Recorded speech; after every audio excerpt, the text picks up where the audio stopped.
We'll do an introduction to both of us, of course, before we jump into the webinar. So I think it's 5:02 now. So we'll go ahead and jump into this, get it started. So first off, thank you all for joining, taking the time out of your Sunday evening, out of this 3-day weekend to kind of learn a little bit more and explore this. This has been something I've been very passionate and curious about for a long time through my career. And I'm glad to finally be able to team up with someone who is far more knowledgeable and professional than I am. So we'll get right into it. Tea business sustainability is what this webinar is going to be focused on, and have a kind of a unique thing about how that plays into the quality of the products we're selling in the tea industry, as well as the quality of the management. So first off, we'll kind of do a quick intro to myself. My name is Jeffrey McIntosh. I am a pure tea specialist. I'm also a serial entrepreneur. I've opened several tea companies here in the US. And I've also been studying tea for now over 15 years with a particular focus on pure. And what you'll find me doing now in recent years is I help consumers understand the quality of the raw material they are drinking through technical analysis. And I also can do that with small businesses. And I have a unique background in business where I can also help advise and consult in the industry as well. And I've been very fortunate and lucky enough to spend a lot of time in China and studied under a renowned Chinese tea master, Lo Yu of Danong, and I speak fluent Mandarin. And I've also been very successful at building a number of supply chains from China to here in the US. And of course, if you ever want to reach out to me anytime, my contact information will be there as well. First, we'll talk about what is pure tea. Some of you may have heard of this term. Some of you may not be as familiar. Pure tea is a unique tea that's only grown in Southwest China. It's coming from Camellia sinensis variety Assamica. It's a type of tea that can be aged, right? It's almost like a drinkable antique. It can be aged indefinitely. And this is one of the allures to this beautiful tea. It has a unique fermentation aspect to it. And it's usually classified as a dark tea, though because it has become so popular, pure tea has become its own category. You have raw pure, which is picked, sun-dried, and pressed into like cakes, almost like a pancake, and then stored. And then you have ripe pure, which was developed in the 1970s, which goes on in a kind of an accelerated fermentation process known as wet piling. So inside of pure, you have two different categories, and there's quite an extensive history there. One of the oldest living pure tea trees to date is over 3,200 years old. Just imagine how old that tree is. So there's quite a unique history there. Now, in order to actually be classified as pure, the technical definition that's needed is it needs to be grown in or around the Yunnan area, Yunnan province of China. It needs to be Camellia sinensis variety Assamica. So this is not Camellia sinensis variety sinensis, which grows all over the world, all over China. White tea, green tea, oolong tea, black tea is coming from that varietal. We're talking about a different varietal here known as Camellia sinensis variety Assamica. And then third, and very importantly, there has to be a special post-fermentation preparation, which allows those enzymes to stay intact. In Chinese, they will also say it's called a shaqing or kill green process. You need those enzymes to stay intact so it can actually continue to age, continue to post-fermentate. So these are three necessary characteristics in order to be classified as pure.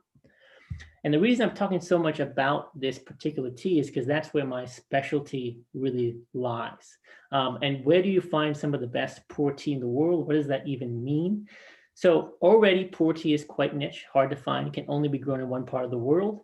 But then if you break that down even more, over 97% of all the pure tea is coming from small bushes, very, very young trees. Less than 3% is coming from old growth tea trees.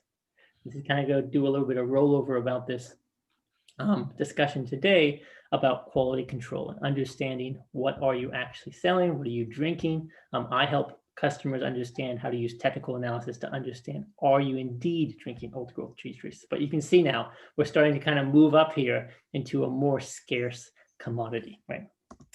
And so I broke down the industry. Now these are very broad, but it'll kind of help you understand where the industry is at through my experience so far. You can start to see a 2x2 little graph here. You're going to see on the top clean and healthy. So, right, the more you move to the right, the more healthy and clean the tea, and then you have quality. The higher you move up, the better the quality the tea gets. So if we move to the bottom left category of this, you'll notice we have two layers, mass market, and then you have premium. So bottom left is tea bags.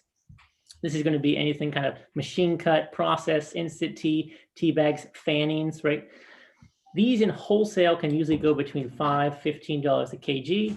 Now, obviously, some of these prices can vary depending on where in the world you're sourcing the material, but there's been trends that have started to pick up, and people and consumers have started to demand better quality teas, cleaner teas, and you can kind of move over to organic premium tea bags. And what you're going to notice there that's going to be a little bit different is there's going to be certifications, right? That's going to be involved in this process. And you may also even see organic loose leaf tea. And that doesn't always mean because a tea has a certification, it doesn't necessarily mean the quality is better.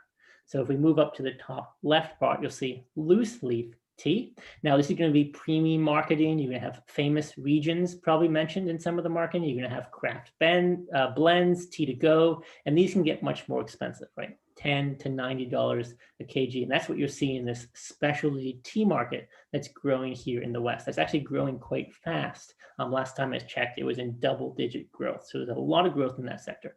And then we're going to move over to the far right, which is also starting to develop, but a little bit slower. It's a little bit more developed in Asia, is quality loose leaf tea. So not only is this clean, it's extremely quality. And what you're going to notice here, and I've discovered working with some of these more professional companies, is you have, of course, multiple certifications to really ensure that the quality is there. But then you're going to see this line item, which is very important, called proprietary source. Proprietary source. And I have mentioned this as raw material. That means the company is controlling the raw material base. And I have noticed that has had a huge substantial importance when controlling the quality and producing the highest quality. These teas are often hand-picked, higher elevation, and older tea trees. And then one of the markets that I'm very familiar with and currently studying and working in, you'll see this little orange box on the top right. That's called secondary market and appreciation. And that's where things start to get very interested with poor, right? And then you're going to see the price point here goes from $100 to $10,000 a kg. And just a few months ago, a poor tea went for auction in Hong Kong. Just 70 cakes, 357 grams for well over 1 million USD. So you can see this kind of market is starting to really kind of spread out across itself.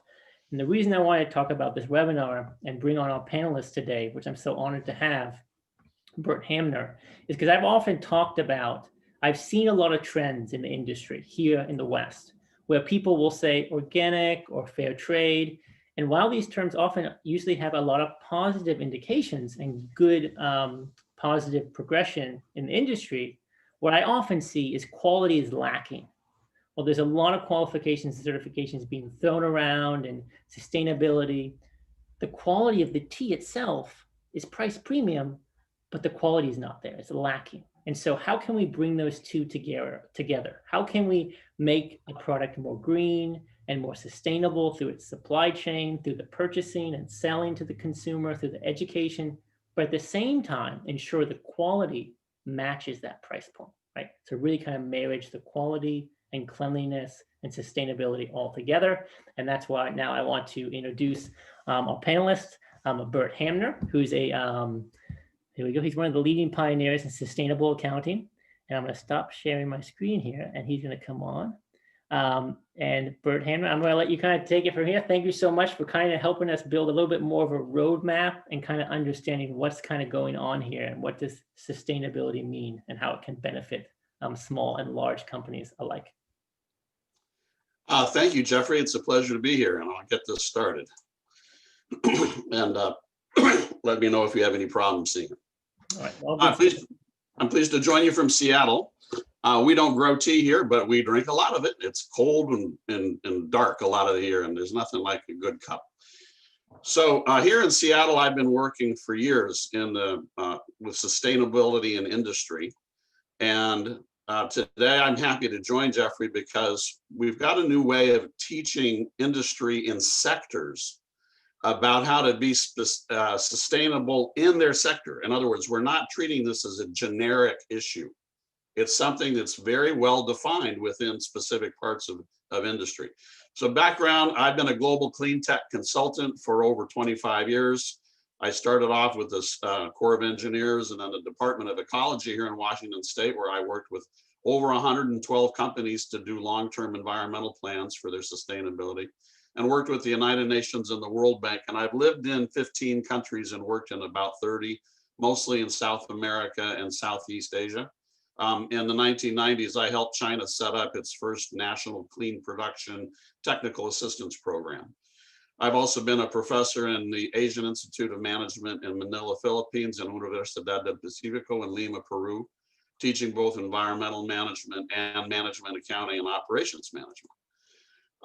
So here in Seattle, I've developed a new company called Sustainability CPE Inc., and we're developing webinars on these topics for continuing professional education. And the first of our webinars we've done is targeted towards sustainable accountants. Some 350 certified public accountants have already taken the seminar, the webinar to great reviews. So they're a tough audience. If you can get CPAs to tell you you're doing a good job, you're doing it right.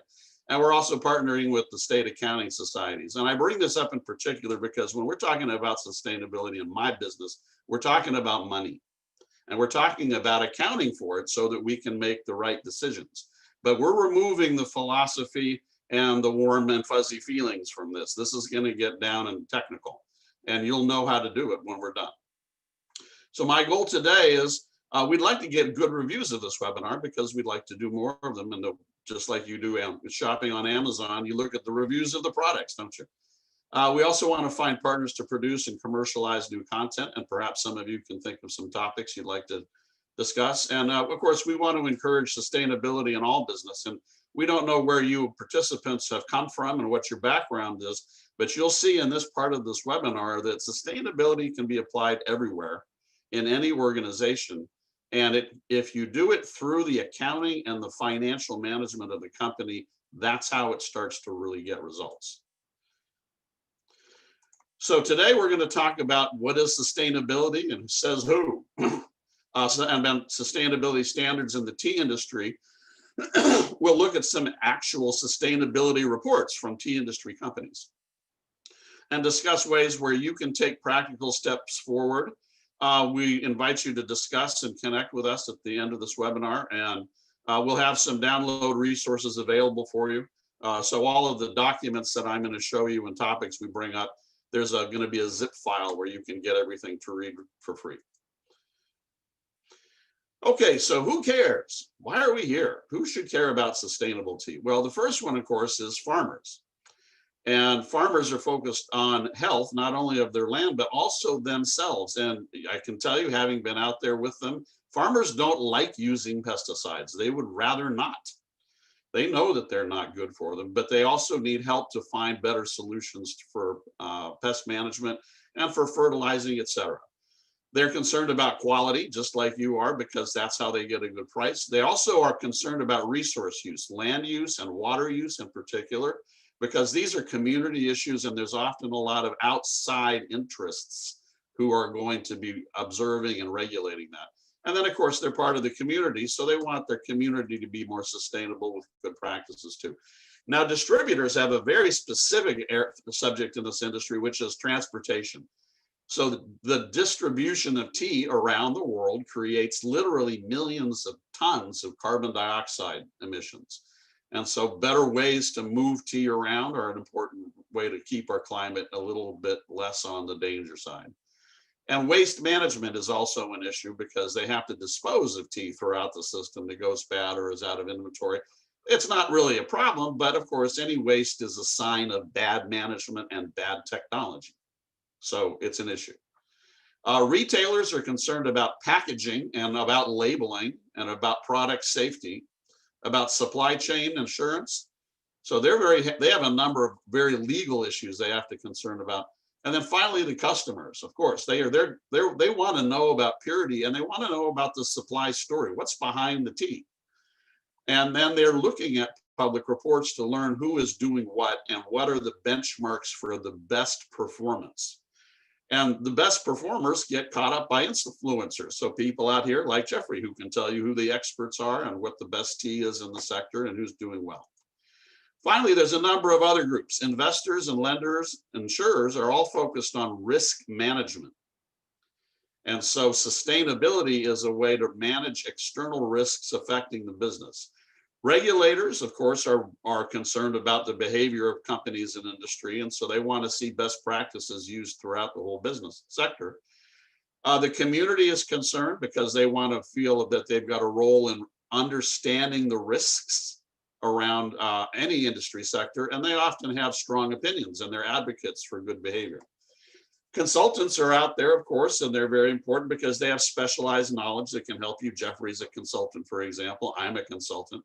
And one way they're very valuable is if you're doing public reporting, if you're going to put something out there to tell the public what you're doing and what's your tea story, it's a good idea to have a specialist come in and help you do that so that you don't get in trouble with it. Because believe me, it's easy to say things that can get you into difficulties.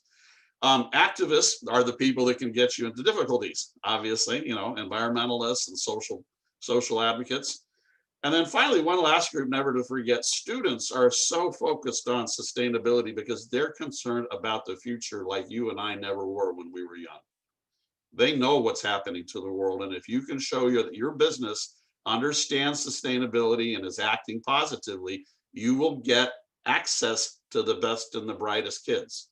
And that's a guaranteed because it's happening in industry and business all around the world now. The best people can go where they want, and they do not want to be working for companies they think are unsustainable. So what is sustainability for the world? Well, to make a long story short, starting in 1992 at the United Nations Earth Summit, as they called it, the UN started working on sustainability as a concept. And for a long time, it's been very difficult to define it in a way that works for people. They came up then around about 12 years ago, they came up with a new way of thinking about it. And they've broken the concept of sustainability down into 17 goals. And these individual goals are relevant to different people in different sectors and different industries. And the point being is that we all have specific things we're worried about and that we can do. And we don't want people looking at sustainability of the planet and feeling overwhelmed. Because it can get that way, you know, you look at at all of it, you go, what can I do? Here is the way to know what you can do. You can look at these goals and say, which of these are really important to me? So let's do that for the tea industry very quickly. Okay, what really jumps out here with the tea business? Okay, so a couple of things that are really important are clean water and sanitation. If you don't have clean water, you don't have good tea. That's a pretty basic thing. But also energy is a critical issue because climate change, which is where we're concerned here, and climate action here, those are things affecting the farms. So that's going to be affecting our future. Industry and innovation and infrastructure is critical. How do we move tea around and how do we support farmers with processing? Responsible consumption and production. How do we do this in a way that doesn't use too many pesticides or other chemicals? We don't, but here's an example of one we're not worried about. In the tea industry, we're not worried about life below water. That's about oceans and rivers and lakes. And okay, that is critical, but we are worried about life on land because we get our product from the land. Okay, and then finally, one of these things we want to look at is peace, justice, and strong institutions because we depend on regulators who have real teeth to keep the playing field level so that those who are doing well can be recognized for it and those who are not cannot fake it. And that's a constant issue and it takes strong institutions. So that's my quick take on what sustainability is according to the United Nations for the tea industry. You may have your own take on it, but that's the whole point. This allows a very specific discussion about what's relevant to you and to your business.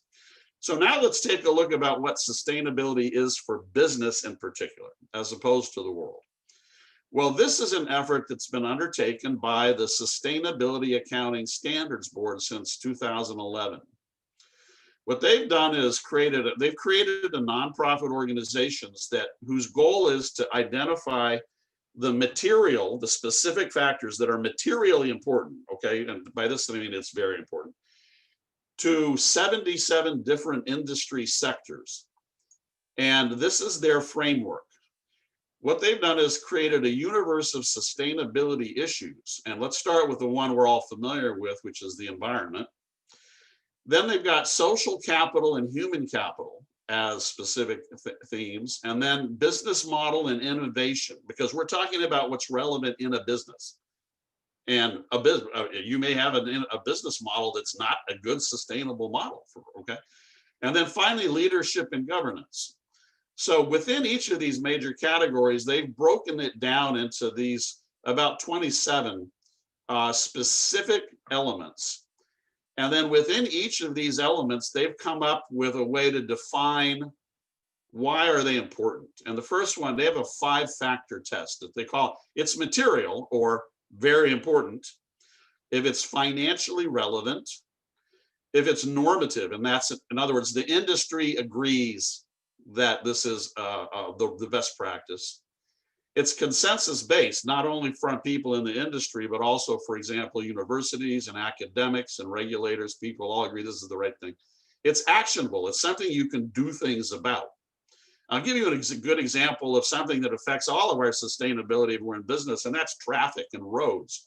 Drives us crazy, right? We got to get our stuff to market and it's congested, the ports are full. The problem is it's not actionable by a business. We can't do anything about improving the freeways or the trains. So that's not an important factor for us. Finally, open to innovation. Is it something where if we improve it or we make it better, that it'll lead to systemic improvement of the company overall? So within this sea of factors, the Sustainability Accounting Standards Board has created guidance for each of 77 different sectors. Now, why are they doing this? And the reason we're doing this is because our goal is to get this stuff to show up in business financial statements, and that's in profit and loss statements and the balance sheet. So here I've got an example of blowing open a P&L statement, profit and loss statement, to show where do we put information about our sustainability performance. So under revenues, okay, well, everybody's got products and they sell them, but how many of those products can be defined as environmentally sustainable? What about byproducts? I mean, what happens to tea waste? Okay, is there ways we can sell it instead of throwing it away? Recycling, okay, what about packaging from tea? Can it be recycled? And if it's not, what if the number here is 0? We're not making any money from recycling our packaging waste. Well, why aren't we how come that's 0? We should make money on this. Carbon credits is another source of revenue for organizations that are able to do well. And by the way, one of the things that we're going to mention as a solution going forward for the tea industry, there's a revolution going on in solar farms, and they're starting to put solar panels in agriculture farms with the crops and growing crops under the solar panels, where it turns out they do really well because the shade is good for them. It protects them. And why not do this with tea plantations? Turn them into solar tea plantations. Then there's free money from grants to do better things and selling renewable energy from those solar panels, for example. And you can do the same thing with expenses, and you can do the things with administration costs, et cetera. All of these things can be expanded so that factors that make a business sustainable are visible and financially measured, and the bosses can do something practical about it. Just to take a quick look at the balance sheet, here we have assets and liabilities. On the asset side, well, let's say we have a bunch of cars. Well, how many of them use alternative fuels? How many of them are hybrid or electric? If the number is 0, are we going to keep it there? Is it going to stay 0? How about in our buildings? How many of them are certified as being green buildings and have energy efficiency, et cetera? What if the number here again is 0? Don't you want to make it positive? You don't have any green buildings at all? Shoot, that's something to work on.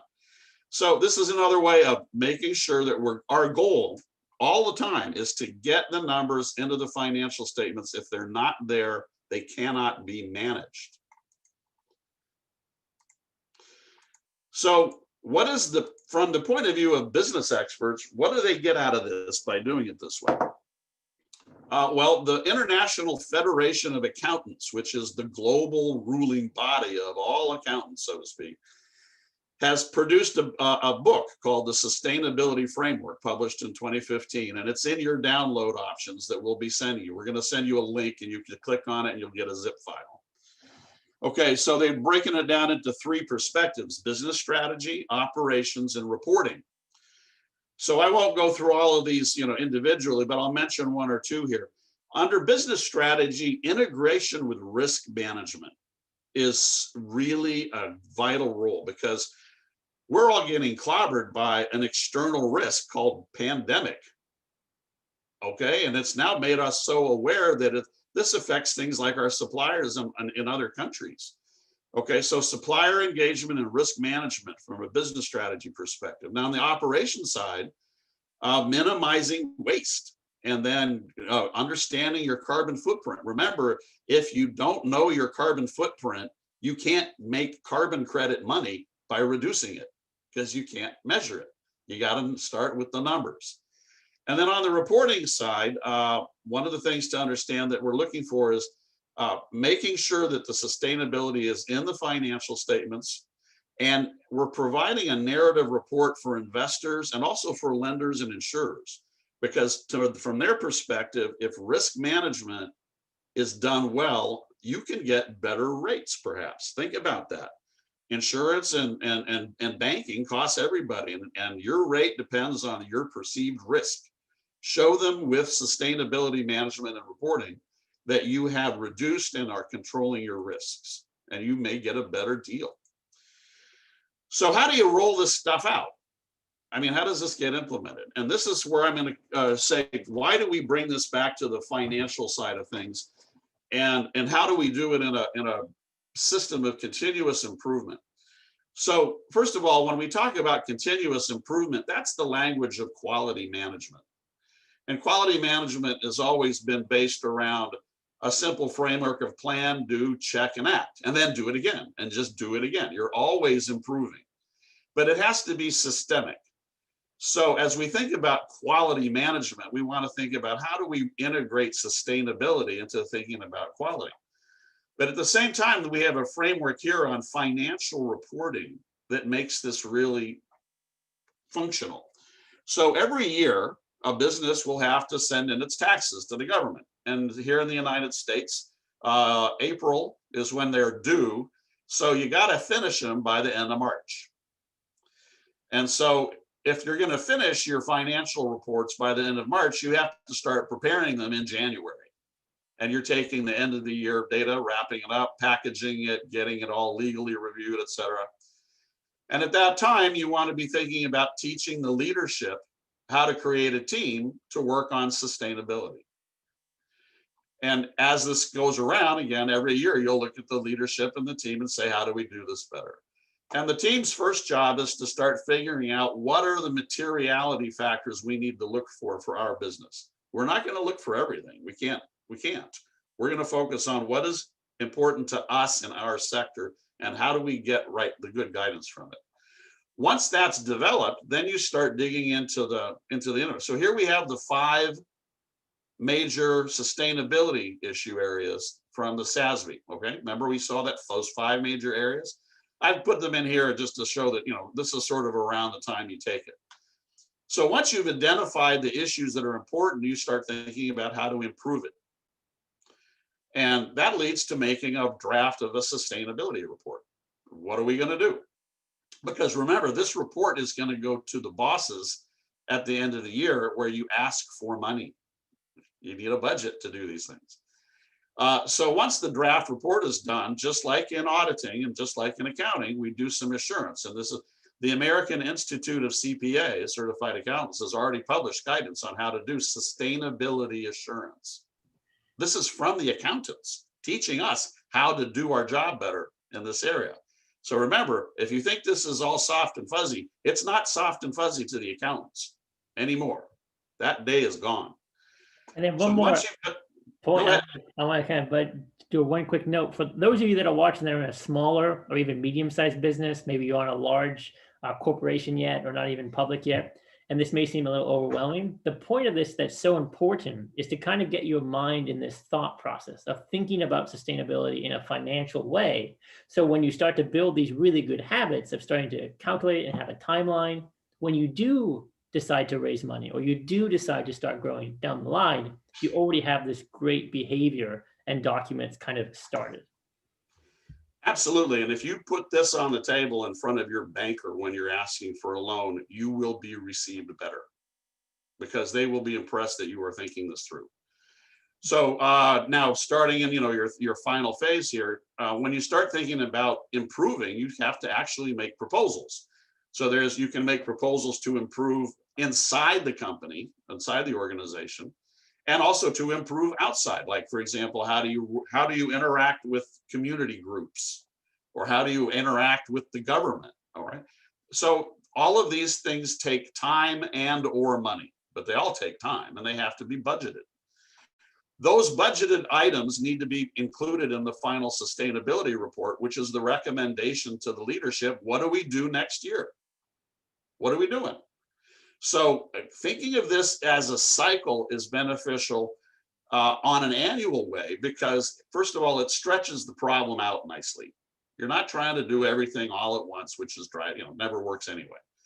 And it integrates with the way that the finance folks think, because you can set goals for each quarter. You can say, well, okay, did we do this at the end of the quarter? Did we go through our five areas by the end of the second quarter? Are we ready with our draft report by the end of the third quarter? Okay, you're timing things to go along with the bankers and the accountants. And then they work with you in a schedule that they can cope with. Okay, so now let's switch to sustainability in the tea industry specifically. I want to bring this up. I was searching on the internet and found this fun presentation by National Geographic. It was funded by Unilever and Lipton Tea. But just look up sustainability, the exact word, and you'll be able to see a really neat multimedia presentation series on sustainability in the tea business. So the Sustainability Accounting Standards Board I mentioned, I just to say a few words about this because it's important to know who they are and what they're not. So again, I'm going to say what they're focused on is accounting for what? How do we narrow sustainability down to be practical? Because I'm worried about different things than you are. Okay, so they were founded in 2011 to create harmonized metrics. Okay, in other words, everybody can use the same metrics that conform to the SEC's, Security Exchange Commission, definition of materiality as reported in legally required documents. So the 10K is the explanation of financial results. MD&A is management discussion and analysis. It's more of a narrative, a story about what's going on. And again, a topic is material if its absence would potentially change the decisions of an investor. If a metric is material, you must tell it to the investors. In other words, what they're trying to prevent is investors being screwed when a company does not tell them an important or material fact that they should have known and that would have changed their idea or their investment. Now, SASB is not an accountancy organization. It's private, it's nonprofit, and it's not regulated, but its recommendations are used by thousands of companies now, and especially by the sustainability leaders out there like Unilever. Unilever uses these metrics. Okay, and again, the metrics are sector specific, so you can compare competitors. I don't want to compare a tea company to Ford Motor. That's ridiculous. Which one is more sustainable? That's a silly question. I want to compare a tea company to another tea company. Okay, so they've done this for 77 sectors, and we're going to show you how to find them for the tea business. So SASB has created a materiality map, which is available online. It's free to use. And this is how it looks. What they've done is they've divided the world of industry up into these major sectors. I haven't got them all here, but there's a bunch of them. And then over here, they've got all of those sustainability categories that we talked about earlier. These are the 5 major topics.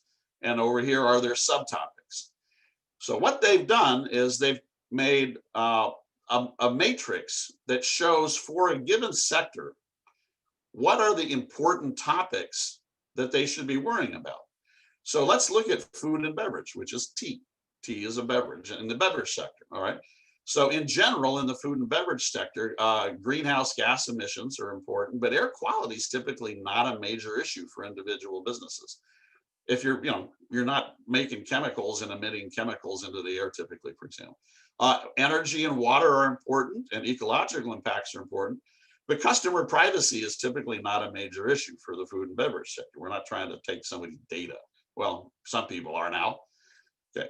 And then looking along here, product quality and safety, yes. Customer welfare, yes. Selling practices and labeling, yes. Employee engagement and diversity inclusion, typically not a critical business issue, at least according to this group, SASB, all right? You may disagree. So let's see what happens when we take a look at opening up the food and beverage sector. So when I click on one of these boxes on this web page, it opens up, and here are the subsectors in food and beverage. And there are two of them that are directly relevant: non-alcoholic beverage, including tea and coffee, and also agriculture products.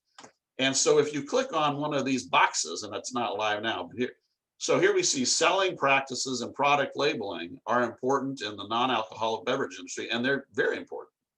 Obviously, it's a consumer-facing business where quality is regulated and certified. Okay, so now if I go and I click on that box, this is what I see. I see accounting metrics for selling practices and product labeling that include percentage of advertising impressions made on children. In other words, they're trying to find out, are you promoting your product to kids? And if so, that's an issue. Now in tea, we're not so concerned. What is the revenue from products labeled as containing genetically modified organisms? Is it 100%? Is it 0%? Do you have GMO tea? I don't know, Jeffrey, is there such thing as GMO tea now these days? Don't answer that yet. Number of incidents of non-compliance. So here we see that this is actually one of 5 major categories and 8 subcategories. So as I click through there they all are. These are the measurable business factors that a tea company should be thinking about when they're preparing an assessment of their own sustainability and a report. So here are all of the standards for the non-alcoholic beverages sector. So we see fleet fuel and management, energy management, water, health and nutrition, labeling and marketing, packaging, life cycle management, and environmental and social impacts of the ingredient supply chain. And then on the ingredient sourcing. So again, in each one of these boxes, they have detailed measurement guidance on how do you measure it and how do you report it. So when you get these standards, you can get them for free from the SASB website. And the download for the SASB standard on accounting, on non-alcoholic beverages, this is a 257-page document. There's a lot going on in here, and you can learn a tremendous amount about it. And I want to point out that they do this for 77 different sectors. If you want to learn about the mining business or heavy manufacturing, you can get standards for these guys from this organization. And it's an introduction to the industry that's amazing, and it's all free. So you can quickly become an expert in advising any company in any sector how to be more sustainable, because now you know where to go get the reference material. So to use it, you study the SASB website. It's got some good videos. Find your client's sustainability sector. Download the standards for those sectors. And now you can start adding to it. So there's another organization that's been producing standards for sectors on sustainability since 2000. And this is the Global Reporting Initiative. It's a global nonprofit, and it produces some generic and some sector sustainability standards. They were founded because by the end of the 1990s, many companies were producing, public companies in particular, were producing reports on their social responsibility. They weren't calling it sustainability quite then yet. Producing reports on their responsibility, and they were getting questions from so many different environmental and social groups saying, we want to know all about this. And they said, we're suffering from reporting fatigue. We have to write reports for everybody, and everyone's different, and they all want different information. And at the same time, on the other side, investors were going crazy with this too. They say, I can't compare these two companies. They're reporting on different things. They're like, here's one tea company and another tea company. One's reporting this and that, the other one's reporting something else. I can't compare them on this. So it was investor demand that said we need generic global standards that everybody can follow. It was the people with the money asking for this. So it has become the most widely used system of sustainability metrics in the world. So basically, most of the world's biggest companies are using the GRI standards already. And now they're using the SASB standards also. So this is best practices. And it's informed by and relevant to a very wide variety. It wasn't meant to be just business specific. Governments use it, nonprofits use it. They're partnered with the United Nations Environment Program. And so their concept of standards is much broader than SASB's is. So the GRI worries about standards that are relevant to regulators and to communities. They're not saying, is it important to the business? Sure, it needs to be important to business, but it's important to other people as well, even if the company doesn't like that. So what they've done is, over the years, they've been collecting published reports from companies about their sustainability, and they've now created the Sustainability Disclosure Database, which is searchable by sector and country and more. And before I jump into it, I just want to mention that this is, they have 3 universal standards that cover the foundations of organizations, and then general contextual information. For example, how does a company report its revenues? Do they do it differently than another? So you need to have these standards to make them comparable. And then they have management tools, but then they've broken it out into environment, economical, and social standards. And then they have business sector specific standards. Okay, so moving right along, again, you only use the standards that are relevant to you. You don't have to use all of them. And when you do use them, you can produce a report, and you can publish it in the Sustainability Disclosure Database. Here, what I've done is I've done a search for tea, and I've selected 2 sectors, agriculture and food and beverage products. I didn't bother with country or region, but I could. And doing that, I found 25 reports from 8 different organizations. And if we look down here, here's a Ceylonese, a Ceylon, Sri Lanka plantation, Boosted plantations, S&D coffee and tea, Taiwan tea, Tata tea. Okay, so these over here are the dates that these reports were published, and I can click on them, and I'm going to click on S&D coffee and tea, and I can download the report right there. It pops right up. So this is their 2017 report, and they've got a 2019 report too, of course. But this is important because I want to show you the table of contents. They talk about their vision. They talk about now, and then they get very specific: workplace responsibility, corporate citizenship, sourcing, the impact of their programs. And then they have a case study of tea in Argentina. Then they provide more performance data, and they talk about their environmental conservation ethic. This is about an 80-page report. And so here, what they've done is they've put their performance data here for a South American program. They call it RAIS. And what they're doing, showing is the metrics, measurable data that can be checked and accounted for, all right, that shows their performance on various factors that are important to them. So some of these things, they seem to be, these are important. Here's here on the social factor, 99% of their farmers experience food security issues. 3% of the water and soil conservation practices have been adopted. Okay, well, boy, that's an actionable item we want to get on, right? I mean, we're not succeeding, and over here, they're still suffering. So 99% of them, though, are avoiding deforestation as much as possible. So that's a consciousness that they have achieved because they've been educated. the thing that I want to emphasize is these guys have gotten very specific and they're putting hard numbers on it so they can see how well they're doing. And all these other companies have done the same thing. Now, I'm going to show you a magic trick on how to find tea solutions that nobody else remembers how to do. So back in the 1990s in the US and in Europe, the focus of environmental agencies became how to help business prevent waste and pollution rather than manage it at the end of the pipe.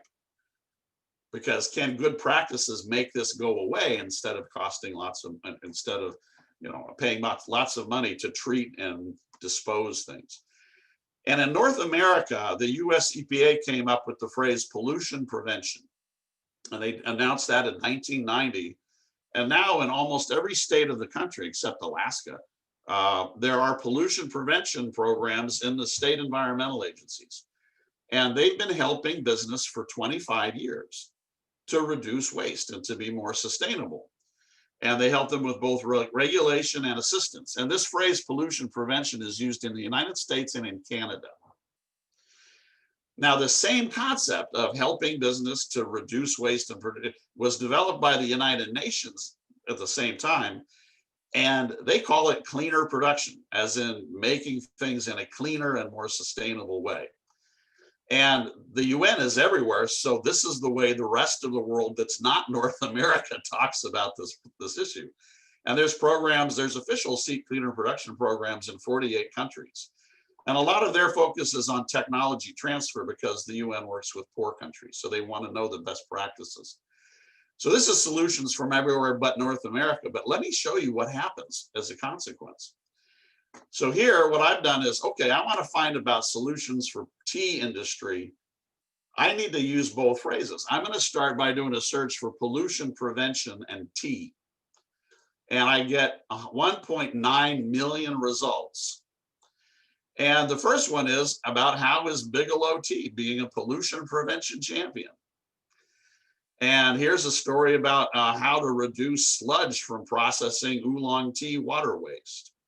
Here's how another organization well, it's not a tea company. Okay. But the point is, there's a lot of information here. Now, I did the same search over here with cleaner production in tea, and I got 828,000 results. And it's also about tea industry. Here's a cleaner production system for tea processing. Cradle to grave economic analysis of tea life.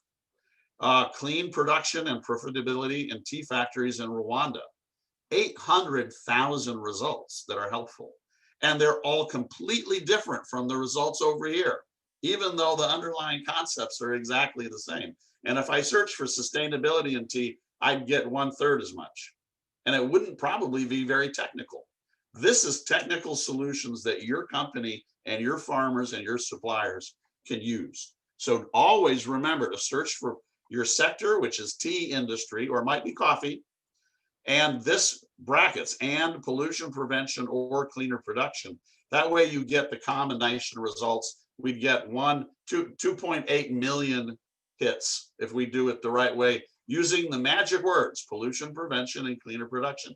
And here's the thing, you would never know any of these articles exist if you didn't know to use those particular funny words, which are no longer used because the programs are all, the EPA and the UN changed their program language.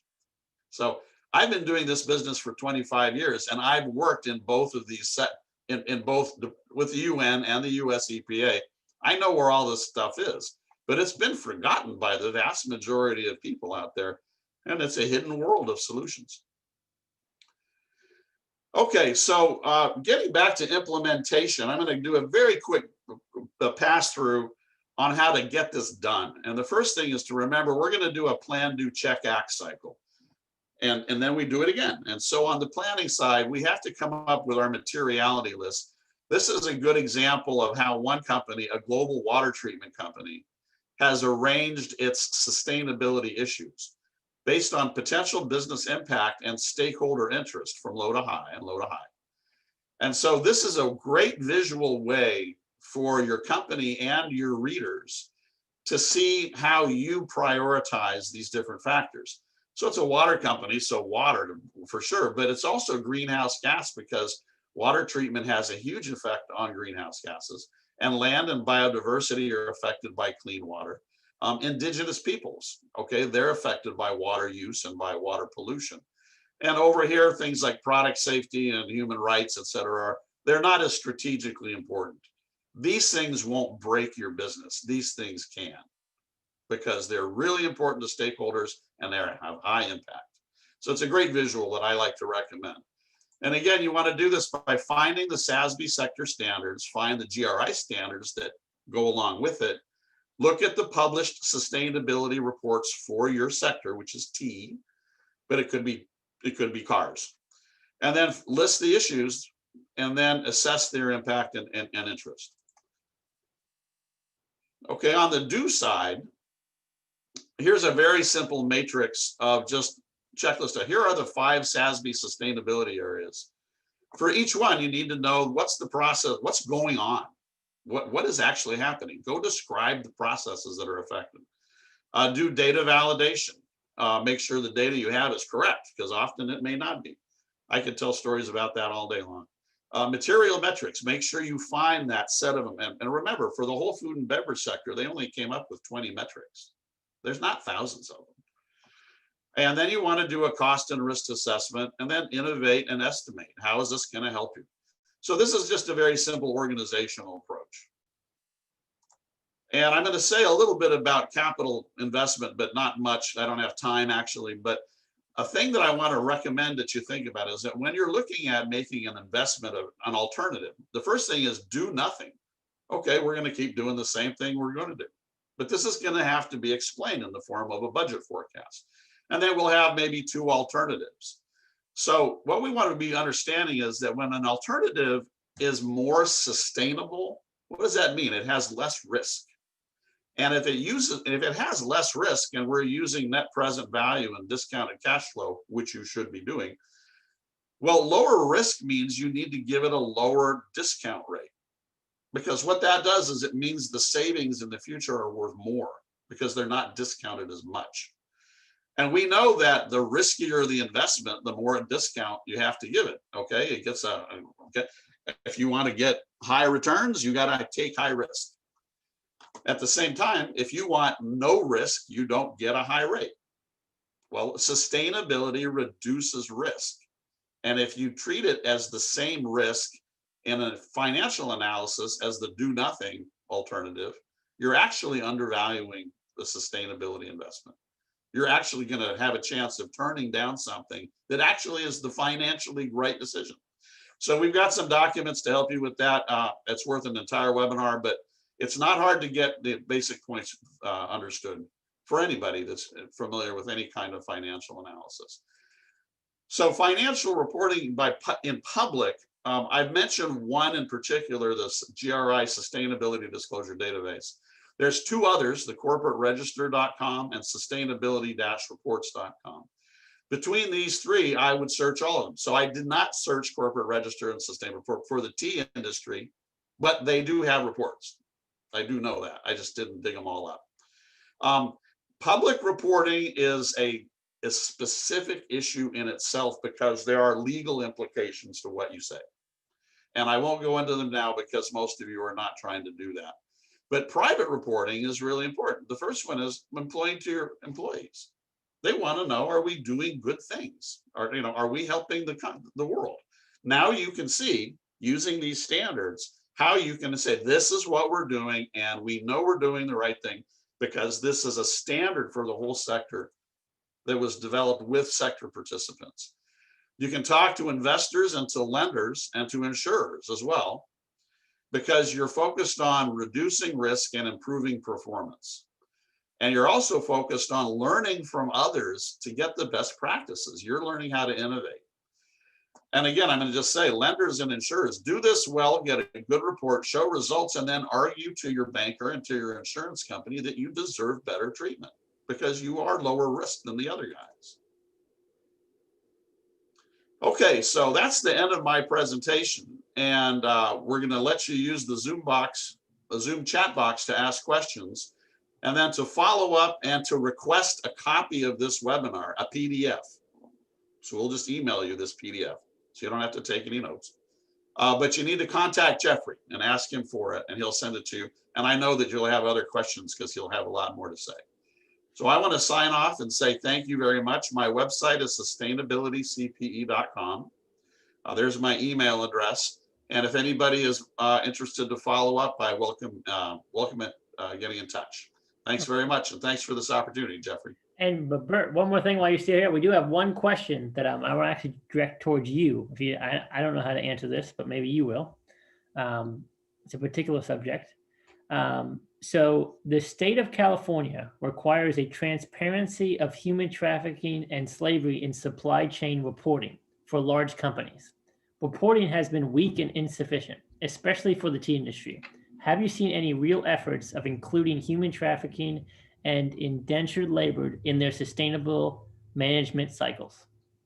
I have not spent my time studying the tea industry, and this was a new opportunity for me. So I haven't gone into detail on it, but it would be very little effort because those factors are included in both the GRI and the SASB published standards.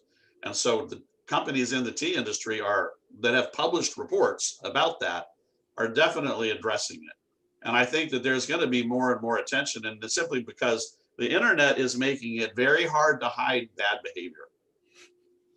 And it, you can any business can suddenly become the focus of attention of tens of millions of people who are looking for a microscope to look up the backside of the business. Sure. So you do not want to trigger these things. The best thing to do is to get ahead of it and to be talking to your suppliers and say, this is important. When the first environmental management system standards came out around 1990, they were quickly adopted by the big four car companies. And then they turned around to their suppliers and said, if you want to remain a supplier, you will get certified. And we are going to make that a requirement. And we're going to give you 5 years. But after 5 years, if you do not meet the ISO standards for quality management, you're out. Well, the key thing is that they did give the suppliers time, and they gave them a huge amount of help. There wasn't just an order and hands off. They worked with them very closely. And as a result, they got huge improvements in quality because they stopped, for example, buying so much paint that had particularly bad components in it, chemicals in paint for cars that were highly regulated. And they said, geez, this is getting us into trouble with our waste disposal. So they worked with the suppliers to reformulate the paint. They would not have done it if it wasn't because disposal of the paint waste was becoming very expensive. Sure. So the short answer is it is happening with human rights in the tea supply chain, but it takes that kind of collaborative effort. You don't get there by giving people orders. You get there by working with them and realizing that for them, it's a challenge too. Nobody does human rights violations really for fun. Let's be clear. They'd rather not. Sure. Well, thank you for answering that. But I wanted to catch you on that right before you left. And I know we're at an hour now. That's what we said we were going to have this webinar for. So I will extend the invitation to those that you're still interested in. I will do maybe a 5-10 minute wrap up on how this can be applied on a very, very, very small level. Maybe you're a very small company, you're just building some teas in China, and I'm going to share with that. So once again, thank you, Burt, for joining us and being a part of that. I do appreciate your time. So those of you that are still with us, if you have questions, feel free to kind of toss them in now. And I'm going to share a little bit of my experience on how this can affect sustainability and the quality of your product on a very, very small scale. So many of you are familiar with the tea industry. I've had multiple tea companies, and my most recent company was the most educational for me. I learned a lot, and that was Tea Book. And my goal was to get clean, affordable, and tasty tea. Burt's topping some stuff in the chat box too. To get clean, affordable, tasty tea to the marketplace. And so I had my own assumptions about how I was going to do that with different marketing and how you approach that. But one thing that really helped me was I saw a lot of tea companies would have these extensive menus, right? 100 offerings, 50 tea offerings, 30 different tea varietals. And so you have to think about, from a small company standpoint, in a supply chain standpoint, what is the likelihood that a small company is going to be able to keep in stock 50 plus tea varietals and ensure they're of the highest quality and freshest? That'll be very difficult to do. And one thing a lot of people don't know about the tea industry is if you're a small company, it actually can be quite easy to get in contact with an import exporter. So let's say I'm an individual, I want to start a company. There are hundreds, thousands on LinkedIn, Alibaba, WeChat, social media, Facebook, of all these import exporters that will happily send you beautiful catalogs. And all you have to do as a tea company is to say, oh, I want this tea name at this price. And we don't really think about the indirect consequences of that business relationship. Tea is a very much an agricultural product. And so usually there is a farmer, there is a distributor that's usually located in the country of origin that works with those farmers, because maybe those farmers have difficulty with business, and purchases tea. And then there is an import exporter. And the import exporter is usually a larger company that has all the required licenses of importing and exporting. And what they do is they produce these beautiful catalogs of names and prices. So any small company can go to that import exporter and say, oh, I want Teguanyin from the most famous region in China, and I want to pay $25. And what's the import exporter going to do? They're going to say, okay, we can do that. And then they go to their distributors, and the distributors, well, there's no way we're going to get you authentic Teguanyin at that price point. And the import exporter, most of the time, does not care. They just need a tea that is like Teguanyin at that price point. That's the goal. They need to sell to the customer. And so then maybe sometimes the distributors, because they want to get this contract, they want to make money, right? Because they're detached from the consumer network.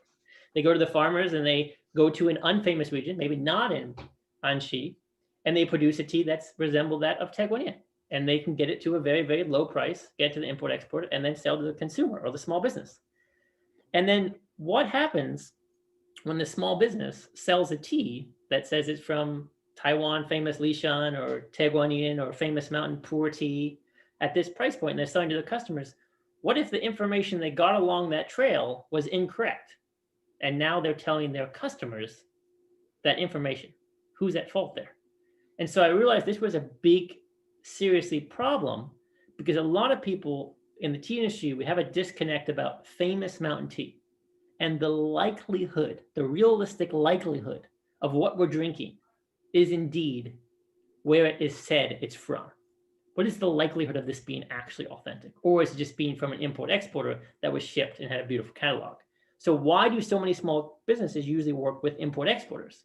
Well, they provide beautiful marketing material of all the catalogs and all the names and all the prices you could ever want.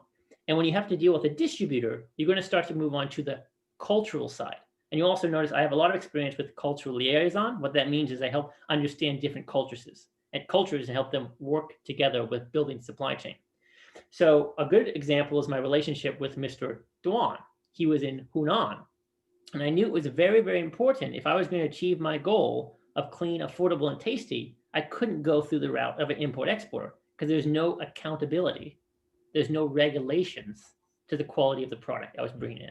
So I needed to develop my own supply chain, which, believe it or not, guess what? You develop your own supply chain with a distributor or farmer, you all of a sudden have reduced your risk greatly because now you're building something else outside that's fully in your control.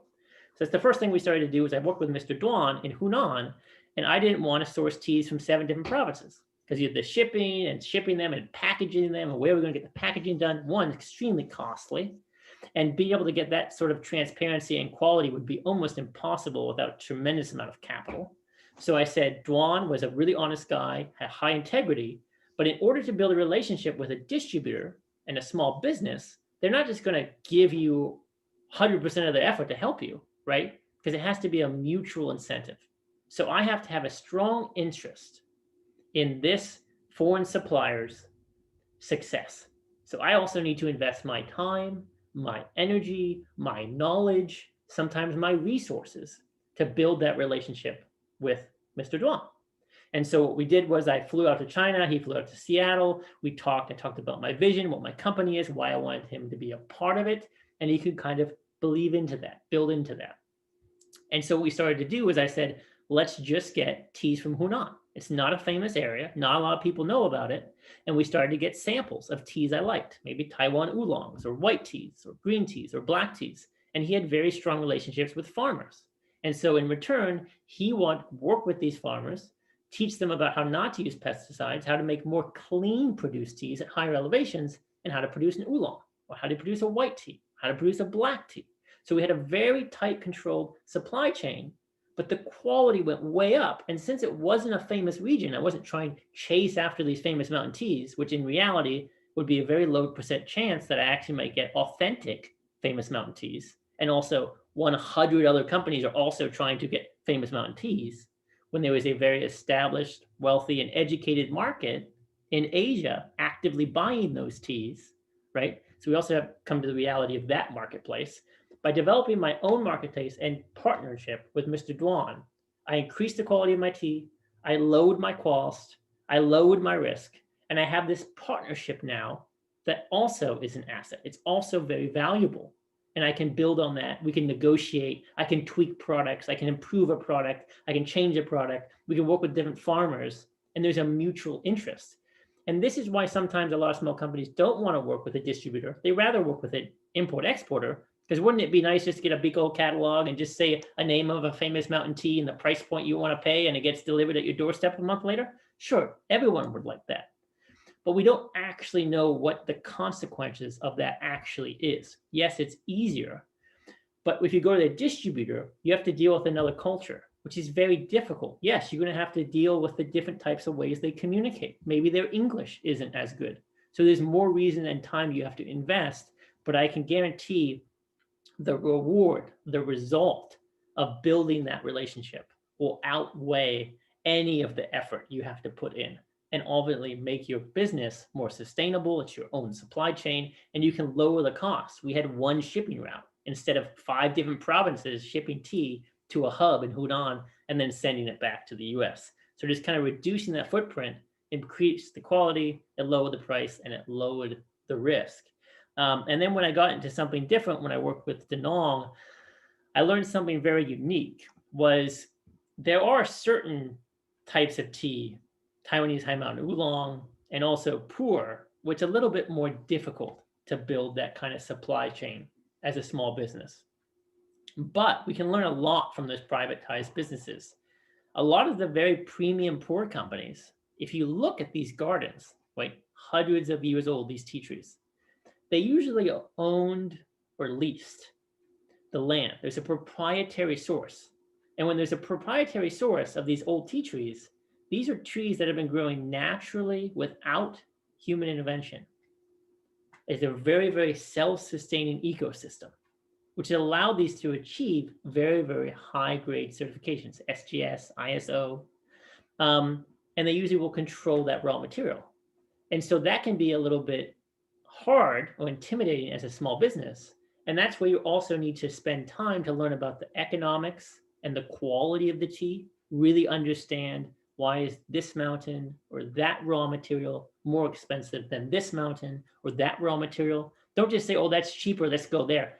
Really understand why is it more expensive? Why is someone willing to spend $500 for a tea cake? Why are there auctions in Hong Kong where a poor tea cake is being sold for tens of thousands of dollars, yet you can find a 1980s cake that was sold at the auction for tens of thousands of dollars?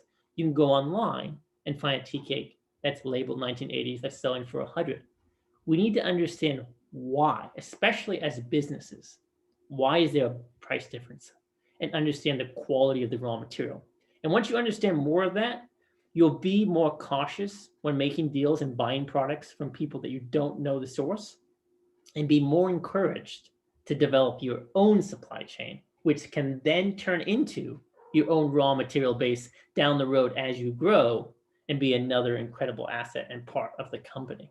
So I just kind of wanted to share with that kind of experience with you, and I'm happy to talk more about that.